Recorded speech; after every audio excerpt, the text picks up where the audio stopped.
Bonsoir à tous et bienvenue dans l'entretien du jour. Aujourd'hui, nous accueillons Karfa Diallo, fondateur de l'association Mémoire et Partage, pour nous parler de la conférence plaidoyer organisée le 4 novembre à l'Assemblée nationale, où plusieurs associations élus, historiens et représentants diplomatiques ont revendiqué une reconnaissance officielle du massacre de Thiaroye, des tirailleurs sénégalais, le 1er décembre 1944.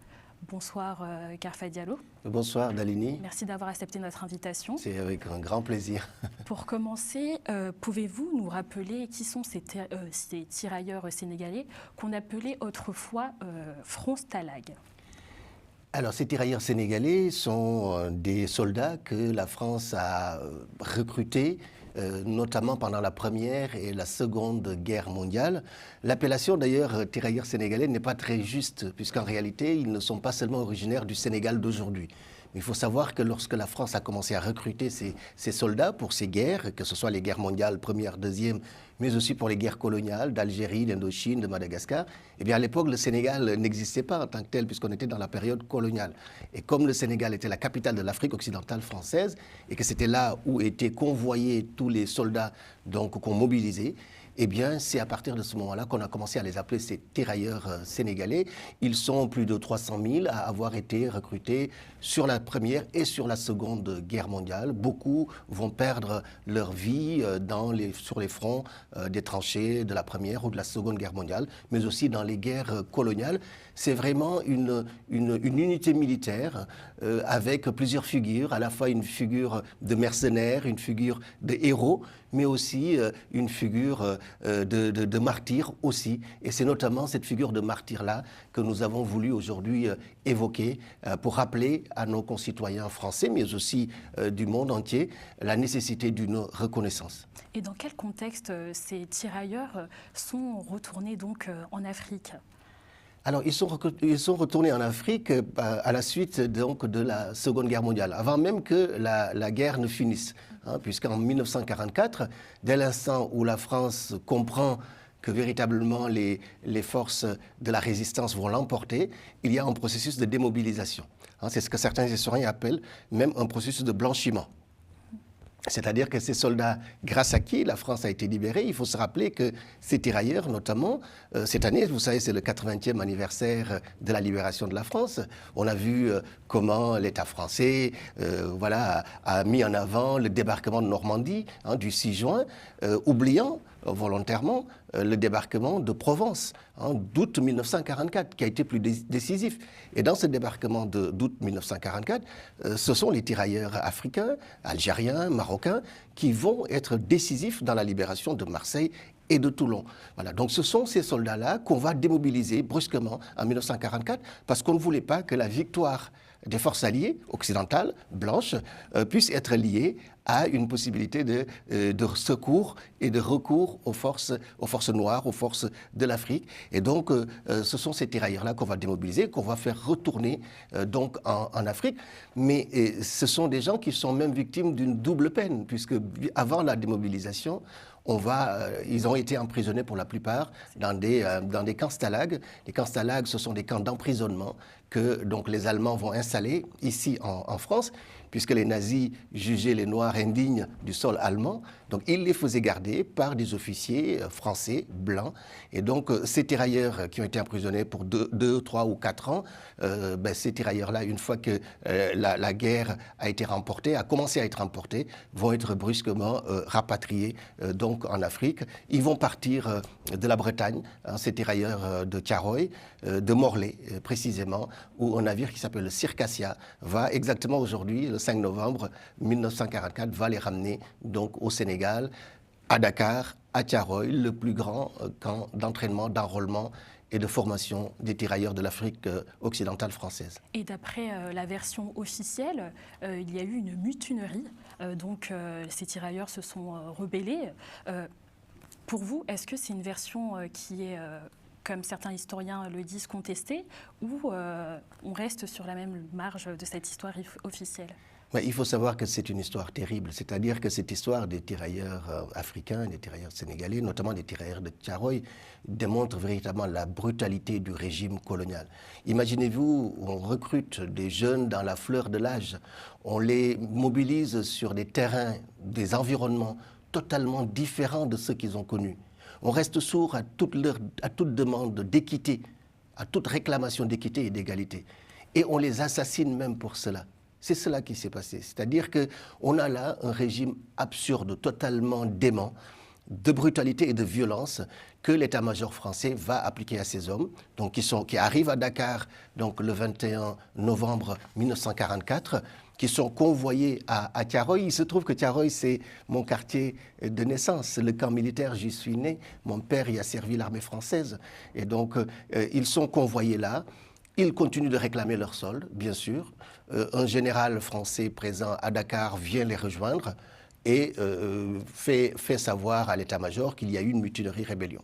Et le 1er décembre 1944, des soldats français arrivent, des officiers, et fusillent ces tirailleurs. Et effectivement, on peut supposer, si on connaît notamment le nombre de tirailleurs qui sont partis de Morlaix dans le bateau le Circassia, on sait que certains ont refusé d'embarquer en Bretagne, donc à Morlaix. On sait que ce navire est aussi passé par le Maroc, où certains ont refusé d'embarquer au Maroc, toujours réclamant leur solde, et qu'on peut supposer qu'il y avait au moins 900 tirailleurs qui sont arrivés à Dakar et qui étaient à Thiaroye. Voilà. Mais c'est vrai que la version officielle française... La version officielle dit 35 morts, 35 blessés à peu près. Absolument. Alors la version française, elle va évoluer. C'est-à-dire qu'au début, c'était effectivement 35 tirailleurs qui ont été fusillés. Ensuite, ces dernières années, notamment lorsque François Hollande est parti au Sénégal voilà, en 2014, lui, il va commencer à parler de répression sanglante et notamment de 70 victimes. Mais ça, ce sont les chiffres, disons, officiels, encore officiels de l'État français. Les historiens, dont Armel Mabon, Martin Moore, mais aussi d'ailleurs le cinéaste Ousmane Sembène, qui a fait le film Camp Thiaroye, disent qu'il y a plus de 300 tirailleurs qui ont été fusillés. Il ne faut pas oublier qu'il y a également certains tirailleurs qui ont été arrêtés, il y en a 34, et qui ont fait l'objet d'un procès entre mars et avril 1945 et qui ont été condamnés à de lourdes peines. Voilà. Donc véritablement, on est dans une sorte de mensonge d'État énorme. Pendant 80 ans, on a falsifié, on a maquillé cette histoire terrible en la faisant passer pour une mutinerie et pour une répression justifiée. C'est la première fois dans l'histoire militaire française qu'il y a une exécution extrajudiciaire de soldats qu'on a envoyés dans le front. Eh bien, je vous propose qu'on regarde l'extrait donc de François Hollande à Thiaroye pour parler justement de cette représaille sanglante qu'il a abordée. Il y a l'hommage que je devais une nouvelle fois exprimer aux tirailleurs sénégalais, aux Africains.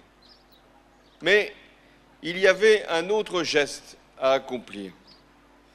Parce que les événements qui ont eu lieu ici, en décembre 1944, sont tout simplement épouvantables, insupportables. Et la France se grandit chaque fois qu'elle est capable de porter un regard lucide sur son passé. Et la France n'est pas elle-même quand elle détourne son regard sur des événements qui ont pu, un moment, assombrir son image. Alors, je voulais venir ici à Thiaroye. J'en avais fait promesse lors de ma première venue ici à Dakar comme président de la République. Je voulais réparer une injustice et saluer la mémoire d'hommes qui portaient l'uniforme français et sur lesquels les Français avaient retourné leurs fusils. Car c'est ce qui s'est produit. Ce fut la répression sanglante de Thiaroye. Est-ce qu'on peut parler de crime colonial? C'était prémédité? Certains historiens le disent, qu'il y a eu une préméditation. Il faut savoir que cette répression terrible, ce massacre colonial, on peut l'appeler ainsi, et c'est d'ailleurs le sens de l'initiative que nous avons, se situe aussi dans une vague de contestation du monde colonial, du régime colonial.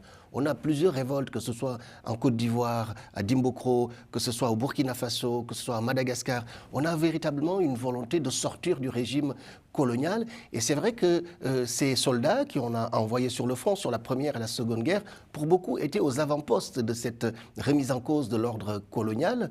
Donc oui, il y a eu un massacre terrible, prémédité ou non, il faut qu'on le sache. Et c'est le sens d'ailleurs de l'initiative, puisqu'on veut mettre en place, avec le soutien des députés, une commission d'enquête parlementaire pour justement faire toute la lumière sur cette histoire. Parce qu'elle est emblématique aujourd'hui de la relation néocolonialiste entre la France et beaucoup de pays africains. Elle génère des souffrances énormes de la part de beaucoup d'Africains, de beaucoup de Français de la diaspora africaine. Et c'est le sens de l'initiative que nous avons, qui est de faire vérité, mais aussi de faire justice de cette histoire-là. Et les mots de l'ancien président, en tout cas François Hollande, ce n'était pas assez pour vous, cette reconnaissance-là? Il en faut un peu plus? Il faut reconnaître à François Hollande le fait qu'il ait été le premier président français à parler de répression sanglante, c'est-à-dire à ouvrir une brèche dans ce mensonge d'État que pendant plus de 70 ans, la France a maintenu. Il a parlé de répression sanglante, effectivement. L'État français a aidé à la construction du cimetière militaire de Thiaroye. Il a aussi, à l'époque, remis des archives à l'État sénégalais, mais ces archives ne sont toujours pas consultables. Les fameuses archives numérisées. Les archives numérisées ne sont toujours pas consultables. C'est-à-dire que François Hollande a posé un pas, c'est vrai, un pas important, qui d'ailleurs nous a poussé à ce que nous vivons aujourd'hui. C'est-à-dire qu'il a fallu ce premier pas de François Hollande, certes insuffisant, et encore fait à l'étranger, donc avec pas du tout d'écho, finalement, en France, pour qu'aujourd'hui, effectivement, on ait la mention mort pour la France, qui est la grande brèche. Parce que finalement, c'est un aveu de culpabilité, finalement. Qu'un État qui, pendant 80 ans, dit que c'est une mutinerie, dise que finalement, ce sont des gens qui sont morts pour la France. Donc c'est cette brèche-là que nous souhaitons agrandir le plus largement possible pour qu'elle soit vectrice de connaissances, d'éducation, de vérité et de justice. Aujourd'hui, vous avez lancé une pétition, une tribune. Quelles sont les principales demandes portées aujourd'hui et comment vous avez réussi à engager des députés, des élus, même des représentants diplomatiques? Alors, il faut dire que le réseau Mémoire et Partage existe depuis plus de 25 ans. Nous sommes de plus en plus reconnus pour notre engagement anticolonialiste, notre engagement mémoriel, pour faire vérité et justice dans un certain nombre de drames de l'histoire de France et de l'histoire du monde. La traite des Noirs et l'esclavage, nous sommes aujourd'hui un réseau qui est présent sur plusieurs villes. Nous sommes un mouvement antiraciste très présent sur le territoire français. Donc c'est peut-être pour ça qu'il y a eu cette confiance donc de ces responsables-là qui nous ont accompagnés. L'ancien Premier ministre Jean-Marc Ayrault est un des signataires de la pétition et de la tribune que nous avons fait publier par Le Monde récemment.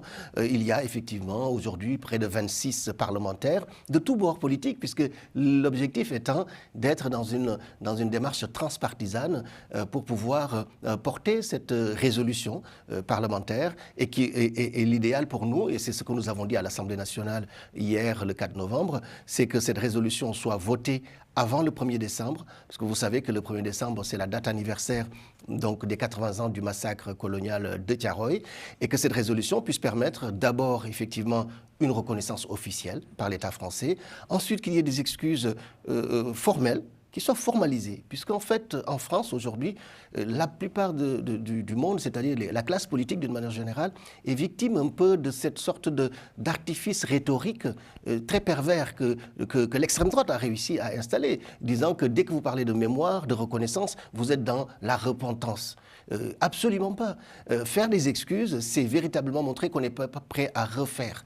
Tant qu'on ne fait pas d'excuses, c'est qu'on peut refaire les mêmes drames et les mêmes erreurs que par le passé. Donc, des excuses formelles sont pour nous importantes. Il faudrait qu'il y ait une journée nationale de commémoration de ce massacre colonial de Thiaroye, que ce soit fixé le 1er décembre de chaque année dans l'agenda officiel des cérémonies nationales en France. Nous demandons aussi une commission d'enquête parlementaire qui puisse permettre de faire la lumière sur cette affaire. C'est en tout 7 points comme 7 jours, les 7 jours qu'on a arrachés à notre affection, ces tirailleurs. Et vous trouvez qu'il y a un tabou au sein des officiers de l'armée, notamment les Saint-Cypriens, qu'on essaie un peu pas de descendre leur image en tout cas. Est-ce que vous avez senti lors de votre conférence plaidoyer une sorte de tabou? Alors, il n'y a pas eu de tabou lors de la conférence plaidoyer. Je dois avouer que les gens qui étaient là étaient pour la plupart du temps convaincus de la nécessité d'une reconnaissance.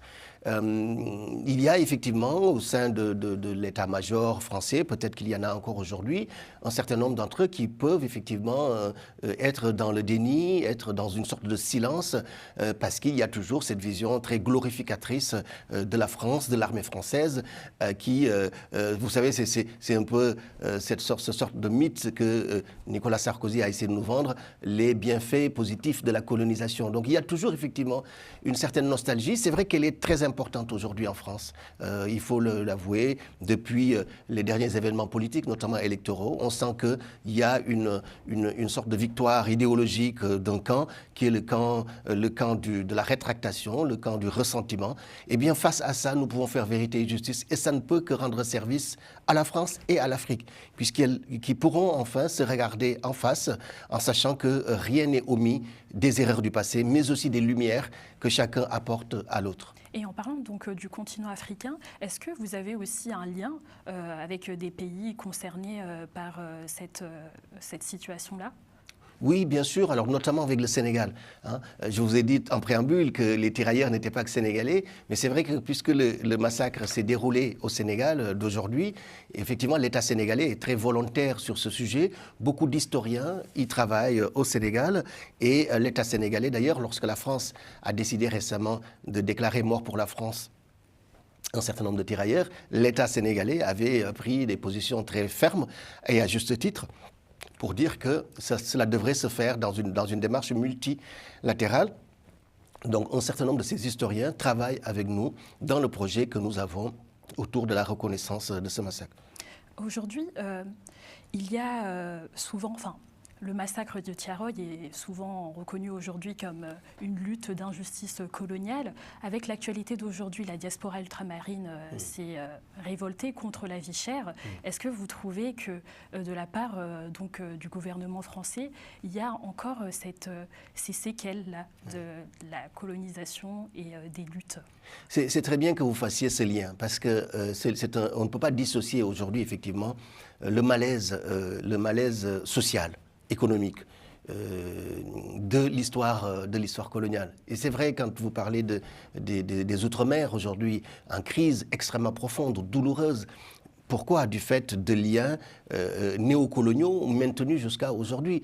Le mouvement contre la vie chère que nous vivons actuellement, c'est un mouvement qui s'explique notamment, effectivement, par une situation néocolonialiste, tout simplement. Une sorte de taxe coloniale qui fait que ces Outre-mer payent 40% plus cher des produits que nous, les Français, enfin nous, les métropolitains ou les hexagonaux, avons plus aisément. Donc oui, il y a un lien. C'est clair que la décolonisation française, elle n'a pas encore abouti, puisque la France n'a pas véritablement quitté ni l'Afrique et encore moins les Outre-mer, puisqu'en Afrique, la France a laissé des bases militaires, la France a laissé une domination économique et monétaire, et ça continue de peser. Dans les Outre-mer, elle a continué à, effectivement, soutenir ceux qui descendent des esclavagistes, c'est-à-dire les béquets, qui continuent à la fois sur la grande distribution et sur l'import-export, à être vraiment les maîtres de ces territoires. Donc cette colère, il faut l'entendre, puisqu'on ne peut pas retourner en arrière. On ne peut pas retourner en arrière. Il y a une jeunesse aujourd'hui afro-diasporique, afro-descendante, qui est déterminée à casser cela. Et casser cela, ce n'est pas être anti-français, absolument pas. C'est être contre la politique que l'État français mène. Et je pense que l'État français a intérêt à l'entendre, parce que cette colère, elle ne va pas s'éteindre facilement. Elle va continuer à embraser véritablement tous ceux qui sont soif de justice et de vérité. Et quelles sont les prochaines étapes à espérer de cette conférence plaidoyer? Est-ce qu'il y a eu des engagements qui ont été pris à la fin de ces discussions? Oui, nous avons tenu à cela. Nous avons tenu à cela parce que en France, vous savez, nous aimons beaucoup les paroles, des belles paroles. La France, c'est le pays des déclarations et de très peu d'actes. Et là, nous avons vraiment pu avoir des actes qui ont été posés, des engagements clairs et précis. notamment des députés présents, à déposer d'ici le 1er décembre la résolution parlementaire qui permet effectivement de créer la commission d'enquête parlementaire. Et puis nous-mêmes avons tout un ensemble de manifestations que nous organisons à Bordeaux, à Poitiers aussi, qui vont continuer à entretenir véritablement cette vigilance-là pour faire aboutir ce plaidoyer. Et vous avez eu le sentiment d'avoir été entendu? Si on en juge par l'attention du public qui était là, qui était très important, par aussi l'écoute des parlementaires. J'étais très surpris de cela. Nous avons 26 parlementaires qui ont signé, qui ont été les premiers signataires de la tribune.